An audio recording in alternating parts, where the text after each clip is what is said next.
to Eileen Reslen joining us, the senior showbiz exclusives reporter, Daily Mail.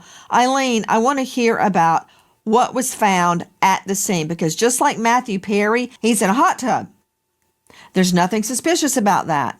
He's in a hot tub. He got submerged. He died. But investigation, based on what was found at the scene, revealed he had been enabled to take an overdose of ketamine. And that's why he went under, right? Tell me about the scene with Hayden Panettiere. At this point, we have very limited information. What we do know is that there was Narcan on the scene. So clearly there were signs of opioid overdose.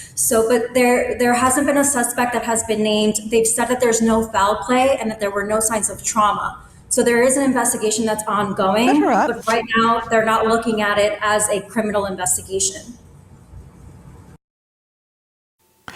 Eileen, when Matthew Perry was found dead, there were no signs of trauma. Isn't that true? That's correct.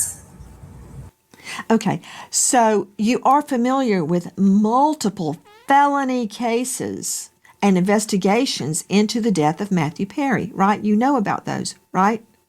Absolutely, yeah. And I think it's great that they are starting to prosecute more drug dealers like the ketamine queen that you mentioned.